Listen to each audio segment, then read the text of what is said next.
এই গাছের গুড়ির বয়স এতটাই বেশি যে পৃথিবীর অধিকাংশ দেশেরও এত বয়স হয়নি। তো প্রিয় দর্শক, ইন্দোনেশিয়া এমন একটি বিচিত্র দেশ যেখানে পৃথিবীর সবচেয়ে বয়স্ক গাছগুলোকে আপনি দেখতে পাবেন। এই যে গাছের বিশাল বড় গুড়িটা দেখতে পাচ্ছেন, মূলত প্রাকৃতিকভাবে 3টি গাছ একত্রিত হয়ে গিয়েছিল, মানে আলাদাভাবে উঠেছিল। বড় হওয়ার পরে একটি গাছের সাথে আরেকটি গাছ ব্ল্যান্ড হয়ে গিয়েছিল। আপনারা খুব একপাশ থেকে লক্ষ্য করলে দেখবেন যে এই কয়েক টন ওজনের বৃহৎ আকার দানবীয় গাছের গুড়িটা মূলত কয়েকটি গাছের সমষ্টি। কিন্তু এই গাছগুলোকে কেউ যে লাগিয়ে দিয়েছে তা নয়, প্রাকৃতিকভাবে আল্লাহর হুকুমে বড় হওয়ার সময় একটি গাছের ভিতরে আরেকটি গাছ ঢুকে সবগুলো গাছ মিলে একাকার হয়ে যায়। এটি পৃথিবীতে নজিরবিহীন বিরল প্রজাতির এক ওক গাছ এবং এই গাছের কাঠগুলো অনেক এক্সপেন্সিভ হয়ে থাকে। আপনি পুরো পৃথিবী জুড়ে হয়তো 50 থেকে 100টি এরকম গাছ এখনো পাবেন যারা ওয়ার্ল্ড হেরিটেজ হিসাবে এখনো এই গাছগুলোকে রেখে দিয়েছে। সৌদি আরব,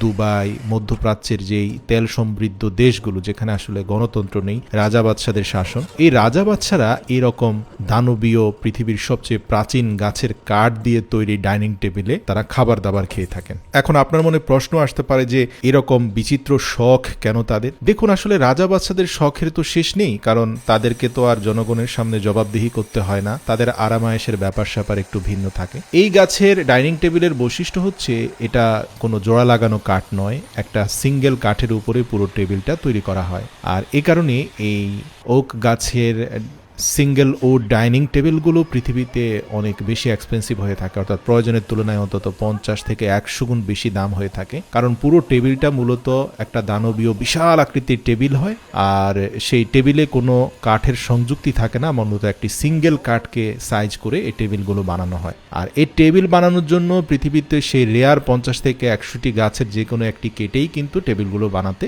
হয়। তো ইন্দোনেশিয়ার এই যে কাঠের গুঁড়িটি দেখতে পাচ্ছেন, এটাও পৃথিবীর রেয়ার একটা গাছের গুঁড়ি। তো শুরুতে আমরা দেখতে পাই যে অনেক বড় বৃহদাকার ক্রেনের মাধ্যমে এটাকে নির্দিষ্ট এরিয়াতে এনে স্থাপন করা হলো যাতে ফ্রেমগুলোকে অ্যাডজাস্ট করা যায়, অর্থাৎ যে করাত দিয়ে গাছের গুঁড়িগুলোকে রিসাইজ করে কাটা হবে, সেই করাত যেন গাছের গুঁড়িটাকে পারফেক্টলি নিজের মধ্যে অ্যাডজাস্ট করে সে যেন সেটাকে প্রপার ওয়েতে কাটিং করতে পারে, সেজন্য পুরো গাছের গুঁড়িটাকে নির্দিষ্ট মাপে সেট করা হয়। এই যে স্বয়ংক্রিয় করাতটা, প্রিয় দর্শক, এটাও আরেকটা চমৎকার টুল যেটার মাধ্যমে যে কোনো পজিশন থেকে যে কোনো গাছকে নির্দিষ্ট মাপে খুব সুন্দরভাবে কাট করা যায়। আপনারা দেখতে পাচ্ছেন যে উপর হোক নিচ হোক প্রত্যেকটি সাইজে, এই যে একটা টুকরো কাটা হলো, ছেড়ে দেওয়া মাত্রই দেখতে পাচ্ছেন যে ভিতরের কাঠটা কেমন রক্তিম লাল বর্ণ ধারণ করেছে। টেবিল বানানোর পরে এই গাছের কাঠের উপরে কোনো লাইটের রিফ্লেকশন হলে মনে হয় যেন লাল রঙের রক্তিম বর্ণের কোনো মণিমুক্ত জ্বলজ্বল করছে। তো যাই হোক, করাতের মাধ্যমে এই গাছের গুঁড়িগুলোকে একটা নির্দিষ্ট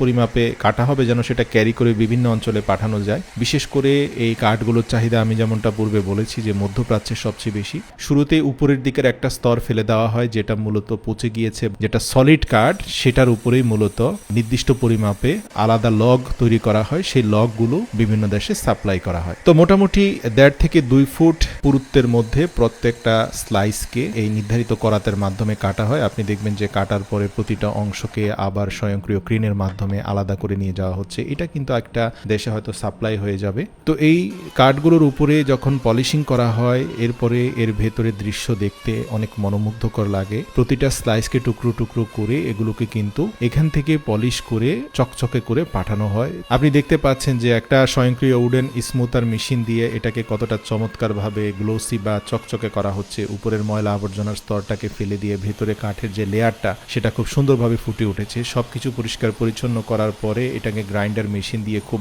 ভালোভাবে গ্রাইন্ড করে তার উপরে একটা কেমিক্যাল ছিটিয়ে দেওয়ার পরে দেখতে পাচ্ছেন যে লেয়ারগুলো কেমন স্পষ্ট ঝকঝক করছে। তার উপরে আরো কিছু কেমিক্যাল ছিটিয়ে এটার প্রোটেকশন তৈরি করা হয় যেন দীর্ঘ রাস্তা ক্যারি করার সময় এতে কোনো সমস্যা না হয়। প্রিয় দর্শক, ভিডিওটা ভালো লাগলে অবশ্যই প্রিয়জনদের সাথে শেয়ার করার অনুরোধ করছি।